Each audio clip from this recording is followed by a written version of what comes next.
guys, Jello here ulit. So yun guys, sabihin ko lang about din sa capacitor na to guys.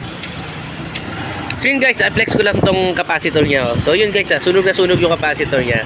So pinalitan na rin ng motor to. Pero sabi ko kay kuya, balikan niya to at ibablog na natin. So yun guys, ang problema niya, itong capacitor nasunog na. So yun guys, lumobo siya. So yan yung capacitor niya, pangalan ay BM. So yun guys, nasunog oh. Yan. So napalitan na rin ang motor to guys, kasi hindi na rin naman original yung motor nito. So napalitan na rin siya. Yan. At guys, ito lang sabi ko lang, pag halimbawa merong kuryente na papasok o umuubong pa rin to, ibig sabihin pwedeng sira nun kundi yung capacitor, yung mechanical. So lagi yung titignan yung mechanical niya, kung malambot yung pinaka hélice niya guys, yung hélice niya dito, kung malambot, okay yun.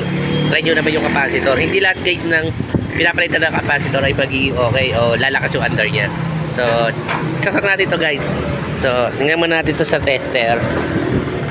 So sa tester guys, yun. Kapasin nyo guys, may ilaw siya. Ayan o. So may ilaw siya. Ayan o. Nasa 1 2 3. Yan guys, ulit ko 1 2 3. So yun guys, may kuryente siya.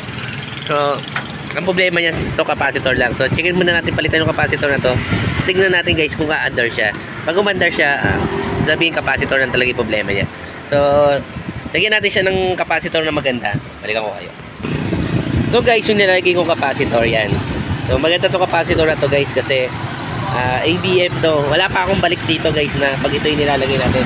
Kasi merong capacitor na mapangit. So nabibili mo yun guys sa Raon. Nabili ko yun sa Raon guys. So nakakatuwa lang kasi, kwento ko lang yung nagbabalik ako ng capacitor sa kanila, kasi pag bumibili ako ng capacitor, kundi 100, 50 ganyan. Ngayon binalik ko sa kanila kasi may mga customer na nagagalit pag bumili sila ng capacitor. Isang araw, 2 araw, sira agad yung mga capacitor na yon. So binalik ko yun. Tapos hininang ko siya kasi walang wire yung kanilang capacitor guys. Hininang ko. Ngayon binabalik ko na kasi sabi ko, sir, ang pangit tong capacitor nyo kasi lagi akong nababalikan ng gawa o nagbabackjob yung gawa natin guys, kasi nga dahil nga sa capacitor nila. So sabi nila sa akin, titingnan nila kung mababalik nila. Ngayon yung bumalik ako doon, sabi nila hindi na daw pwedeng ibalik kasi nga nahinangan ko yung wire niya. So simula nun hindi na ako kumuha ng capacitor na ganun. O kahit yung BM, hindi na rin ako kumuha ng capacitor na ganyan. Kahit yung AX, lalo na AX guys, hindi ko naman siya sinisiraan, pero talaga ang pangit lang kasi sabihin na natin 100 na binili ko, 50 dun balik. So kaya hindi na ako bumibili ng ganong capacitor. Kaya ito na yung binibili ko capacitor guys. Kahit ngayon, ito yung gamit ko, walang bumabalik sa akin capacitor o walang problema. O hindi nagreklamo yung mga customer natin kasi nga matagal hindi pa rin nasisira. So yun guys, flex ko lang itong ganitong capacitor guys. Yan. Kung gusto nyong umorder ng ganito guys, ilalagay ko dito sa chat natin kung saan ko ito ino-order guys. So magandang ganitong capacitor guys. ABM yan guys. So lahat yung mga ganyang capacitor, yan ang kinukuha ko sa kanila. So ayun guys, kabit ko lang to. Tapos balikan ko kayo guys. Wait lang.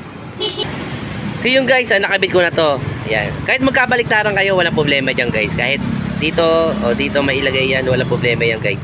So meron pa pala ako nakitang mga capacitor. Ayan o.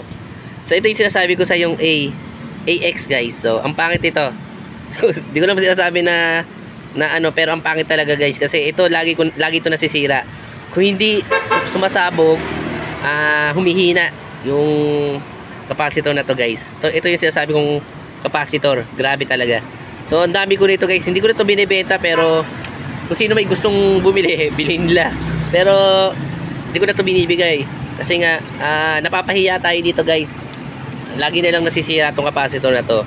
So binalik ko to sa kanila. Ang sabi nila, hindi na daw nila tatanggapin. So okay lang yun guys, kung ayaw nila tanggapin kasi nga wala tayong magagawa doon. So ito guys yung nilalagay natin. Yan ABM. Yan yung capacitor na yan guys. Yan, matibay ito guys. Napakaganda nitong capacitor na to. Kahit isang basta ilang buwan, isang taon, hindi ko pa na ano na isang taon, pero basta itong buwan na to, wala pang bumabalik sa akin na dahil sa capacitor o nasisira. So wala pang nagrereklamo sa akin tungkol dito sa capacitor na to, guys. Kaya ang ganda nitong capacitor na to. So hindi ko naman siya pinopromote, pero talagang natutuwa lang ako sa capacitor na yan. Saka ito, guys, bakit din tong capacitor na to? Ayan, mga yan. Bakit yan? Humihina sila. Kung hindi humihina, puputok. So katulad din ito, ayan, guys. Puputok siya. So, yun, guys, at check natin to kung aanda to. Pag umandar to, sabihin capacitor lang. Pag hindi, sabihin nga problema niya, motor na rin talaga. So, saksak natin, guys. Yun, umandar siya. So, capacitor lang yung problema niya. Ayan. So, okay naman siya. So, yun, guys. So, hanggang dito na lang tong sinasabi ko na to. So, yun.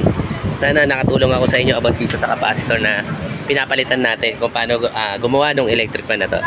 So, yun, guys. Yun yung tatak niyan. So, hanggang dito na lang. So, maraming salamat. So, paalam.